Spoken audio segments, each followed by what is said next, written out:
السلام علیکم۔ آج ہم احترام انسانیت کا آخری پیراگراف دیکھیں گے۔ اس میں اس کے بعد جو ہے مشقی سوالات کے حوالے سے بات کی جائے گی۔ ہمیں بھی چاہیے کہ ہم حضور صلی اللہ علیہ وسلم، نبی کے صلی اللہ علیہ وسلم کے اسوہ حسنہ پر عملی زندگی میں بھی عمل پیرا ہوں۔ یعنی کہ جس طرح سورۃ احزاب کی آیت ہے 22-23 آیت ہے، جس میں کہا گیا ہے کہ آپ حضرت محمد صلی اللہ علیہ وسلم کی سیرت کے اوپر عمل کرنا چاہیے۔ آپ کے لیے سب سے بہترین نمونہ ہے کہ حضرت محمد صلی اللہ علیہ وسلم کی زندگی ہے، اس کے اوپر عمل پیرا ہونا چاہیے۔ نبی کے صلی اللہ علیہ وسلم نے معاشرے کے مظلوم ایسے افراد جن پر ظلم ہو رہا ہو، بے سہارا جس کا کوئی سہارا نہ ہو، کمزور افراد جن کے پاس کوئی طاقت قوت نہ ہو، ان کا احترام کرنے کا درس دیا ہے۔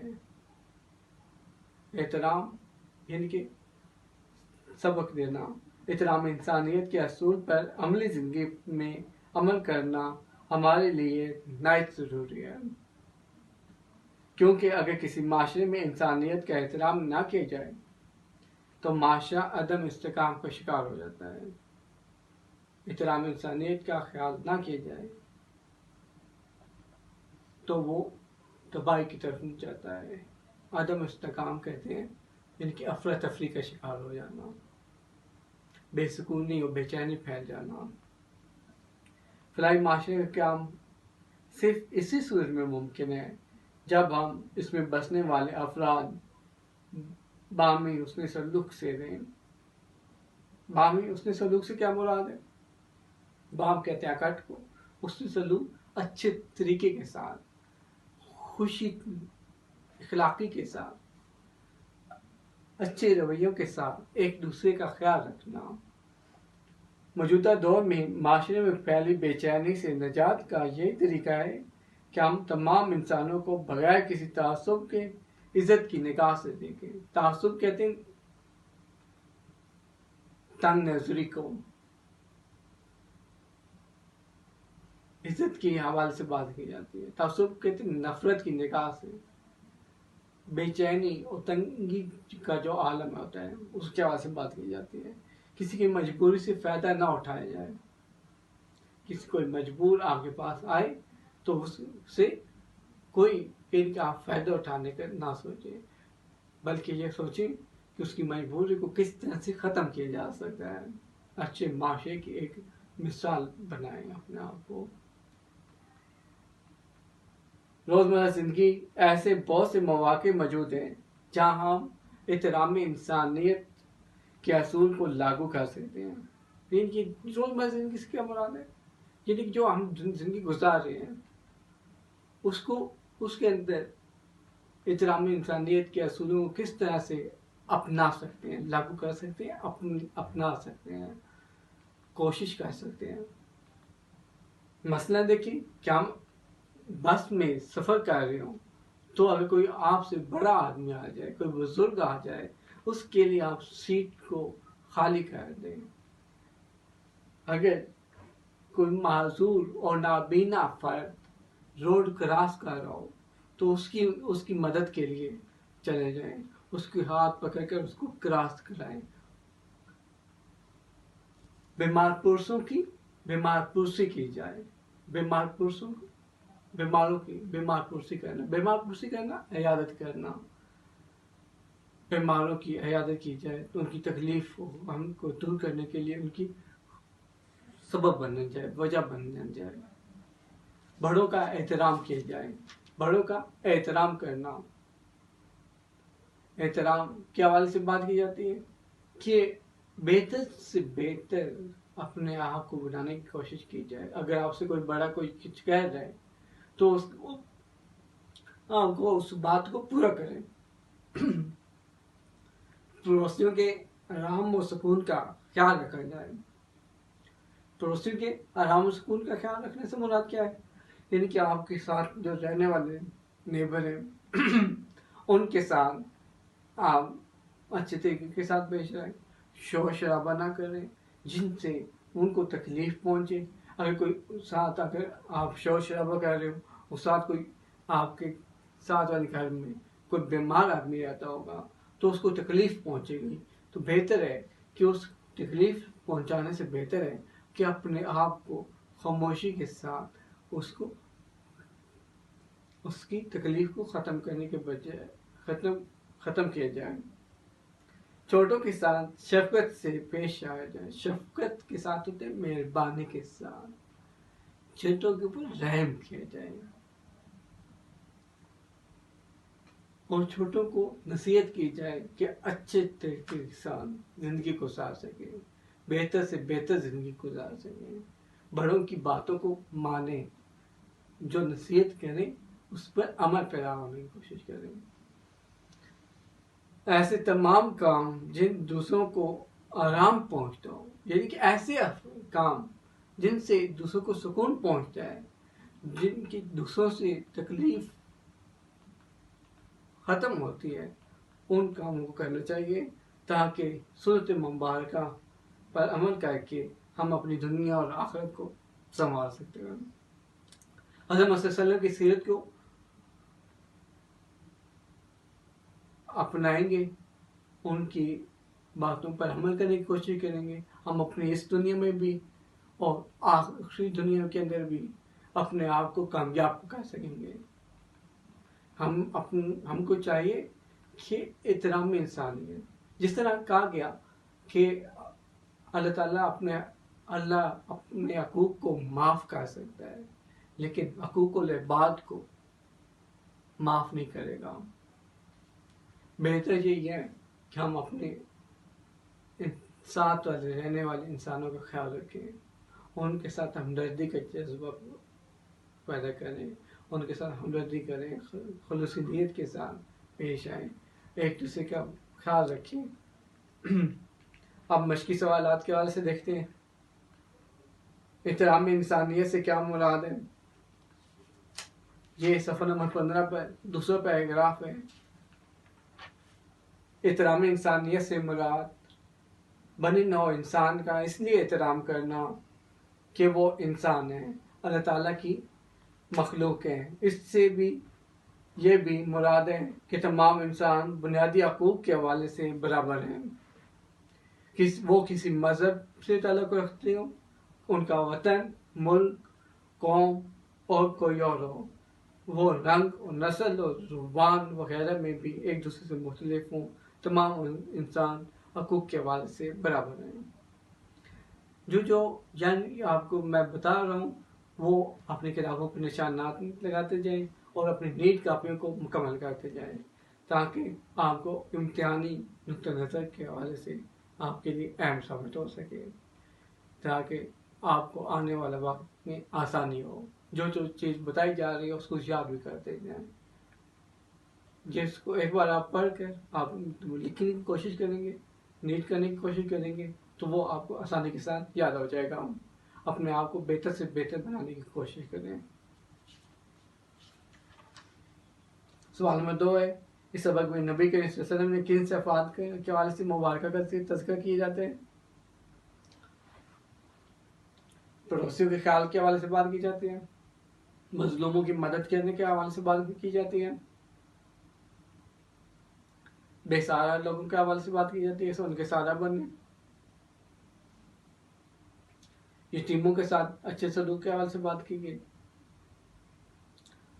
اور اپنے پڑوسیوں کا خیال رکھنے کے حوالے سے بات کی گئی، معذور افراد، نابینا افراد کی مدد کے حوالے سے بات کی گئی ہے. ان تمام صفات کا حضرت صلی اللہ علیہ وسلم کی تمام صفات کا ذکر کیا گیا. نبی کریم صلی اللہ علیہ وسلم نے خطبہ حجۃ الوداع میں تقویٰ کے حوالے سے کیا ارشاد فرمایا؟ صفحہ نمبر 15 پر تھرڈ لاسٹ لائن ہے، ایک بار دیکھ لیں. کسی عربی کو کسی اجمی پر کوئی فوقیت حاصل نہیں، نہ کسی اجمی کو کسی عربی پر، نہ کالے کو گورے سے افضل ہے، نہ گورا کالے سے. ہاں، بزرگی کے اور فضیلت کا معیار صرف تقویٰ ہے. یہاں پر اس وقت جو آپ کا اختتام ہوتا ہے. نبی کریم صلی اللہ علیہ وسلم کی آمد سے عرب معاشرے میں کیا تبدیلی آئی؟ نبی کریم صلی اللہ علیہ وسلم کی آمد سے عرب معاشرے میں بہت سی برائیاں ختم ہو گئیں. بس یہی لائن ہے کہ نبی کے وسلم کی آمد سے عرب معاشرے میں بہت سی برائیاں ختم ہو گئیں. آپ صلی اللہ علیہ وسلم نے اس عورت کے ساتھ کیا سلوک کیا جو آپ صلی اللہ علیہ وسلم پر کوڑا پھینکتی تھی. صفحہ نمبر 17 پر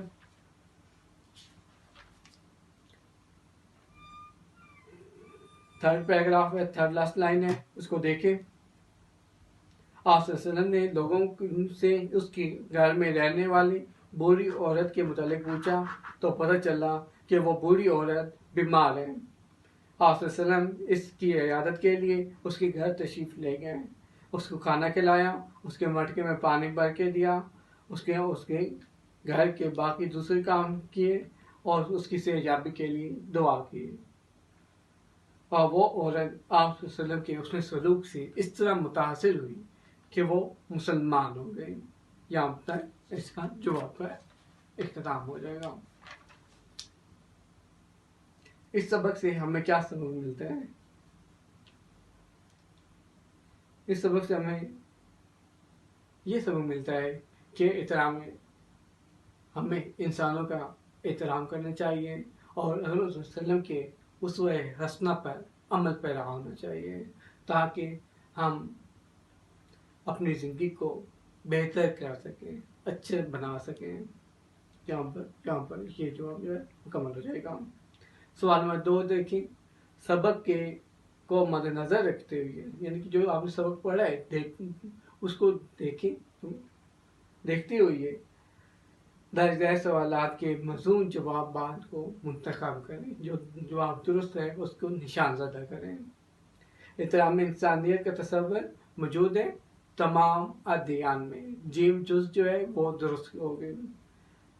حضرت صلی اللہ علیہ وسلم اس دنیا میں کس صدی عیسوی میں تشریف لائے؟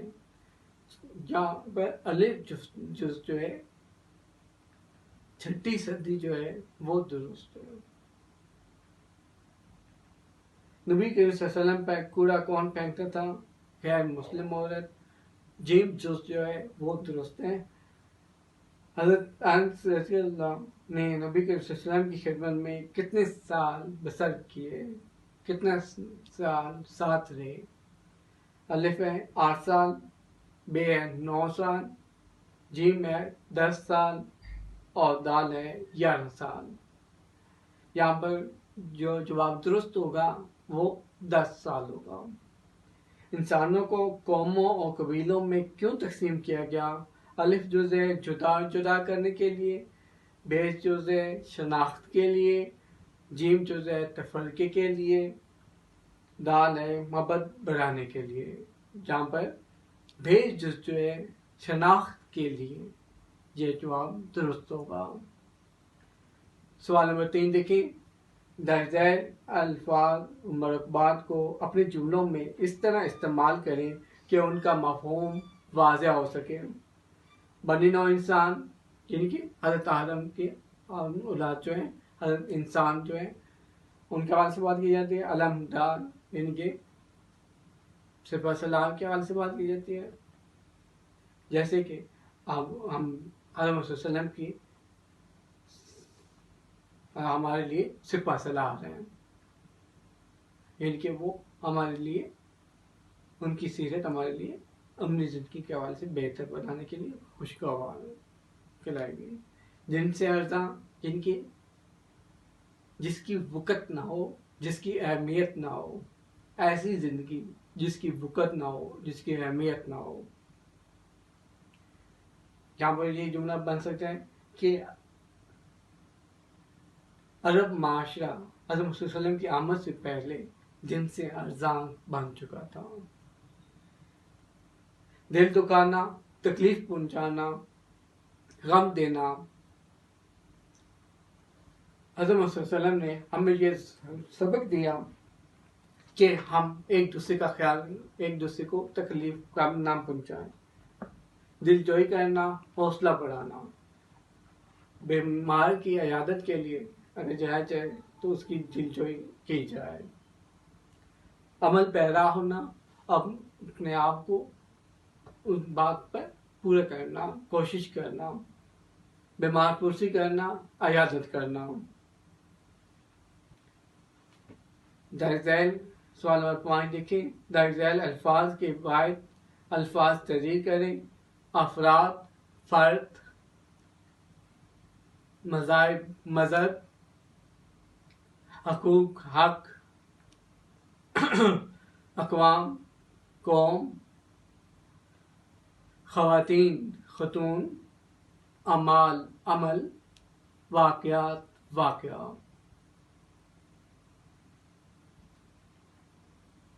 سوال نمبر 6 دیکھیں، سبق کو خلاصہ اس طرح سے تحریر کریں کہ ہر صفحے میں اس میں اہم حقائق منتخب کریں، انہیں اپنے الفاظ میں ترتیب وار لکھیں کر پھر سے دیکھیں، کوئی بات رہ نہ جائے۔ یہ جو خلاصے والا جو سوال ہے یہ ہمارے امتحانی نقطہ نظر سے اہم نہیں ہے، تو اس کو چھوڑ دیں، بہتر ہے۔ ہر سبق کے آخر میں گرامر کا کچھ تھوڑا سا حصہ دیا گیا ہے جو امتحانی نقطہ نظر سے اہم ہے، اور اس گرامر کو اب اردو سیکھنے کے لیے سب سے اہم کہا جاتا ہے کہ اپنے آپ کو گرامر کا جو پورشن ہے، جیسے آپ انگلش زبان سیکھتے ہیں تو اس کے گرامر کے اصولوں کو پہلے دیکھتے ہیں، اسی طرح جب اردو کو پڑھا جاتا ہے، سیکھا جاتا ہے تو اس کی بھی گرامر کے اصولوں کو مد نظر رکھا جاتا ہے۔ اپنے آپ کو یعنی کہ بہتر یہی ہے کہ گرامر کو بہتر سے بہتر بنانے کی کوشش کریں اور سیکھیں، جتنا زیادہ سیکھیں گے اتنا زیادہ آپ کے لیے بہتر ہوگا۔ یہی بات ہے، جو چیزیں آ رہی ہیں یہ چیزیں آپ کی گرامر والا جو حصہ ہے یہ آپ کی 9th 10th اور فرسٹ ایئر سیکنڈ ایئر کے اندر بھی کام آئے گا۔ یہ بچپن ہی سے اس چیز کو سیکھ لیں، سمجھ لیں، بہتر ہے، نہ کہ پھر آگے جا کر آپ کو مشکل ہوگی۔ جو ابھی آپ نے تعریفیں ڈیفینیشن یاد کی ہوں گی اسی کو تھوڑی سی تبدیلی کے ساتھ وہ آگے آپ کے کام آ جائیں گی۔ بہتر یہی ہے کہ ان کو ساتھ ساتھ سمجھنے کی کوشش کریں اور آگے کریں۔ محاورہ ہے، اس میں اس ایکسرسائز کے اندر، اس مشق کے اندر محاورے کی تعریف دی گئی ہے اور اس کے 2 3 4 باتیں کی گئی ہے۔ محاورہ اگر 2 یا 2 سے زیادہ الفاظ کا مجموعہ اپنے حقیقی معنوں کے بجائے مجازی معنوں میں استعمال ہو تو محاورہ کہلائے گا۔ محاورہ دیکھیے کہ محاورہ 2 یا 2 سے زیادہ الفاظ کا مجموعہ، ان کے 2 الفاظ جیسے باغ باغ ہونا، باغ باغ ہونا، یہ 2 الفاظ ہیں۔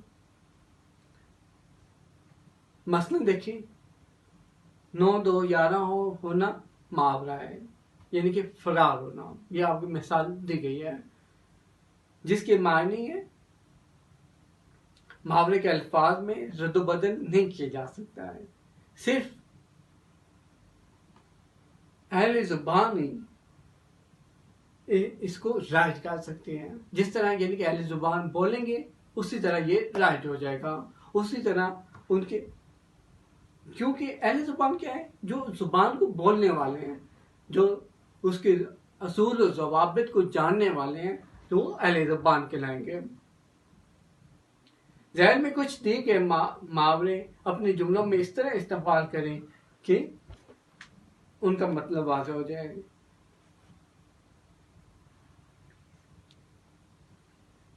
تو باغ باغ ہونا، خوش ہونا، دال نہ کرنا یعنی کہ اس کی بکت نہ ہونا، اہمیت نہ ہونا، پیروں تلنے سے زمین نکل جانا یعنی کہ کسی خوف کی علامت کا ظاہر ہونا، بغلیں جھانکنا یعنی کہ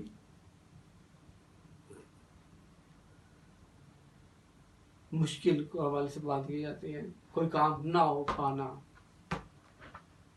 یہاں پر اس ایکسرسائز کا اختتام ہوتا ہے اور آگے جو ہے ہم کل تفریح کی اہمیت کو دیکھیں گے اور تفریح کی اہمیت کے حوالے سے اور تفریح کی اہمیت کو دیکھیں گے اور تفریح کو کس طرح سے ہم اپنا سکتے ہیں اور کس طرح سے ٹائم ٹیبل بنا کر ہم اپنی زندگی کو بہتر سے بہتر بنا سکتے ہیں. تفریح انسانی زندگی کے لیے ایک نہایت اچھا اہمیت کے عمل ہے، اچھی اہمیت کے عمل ہے. تفریح سے انسان ہمیشہ خوشگوار ہوتا ہے، اس کی طبیعت میں خوشگواری ہوتی ہے. اور یہاں پر اس سبق کا اختتام ہوتا ہے.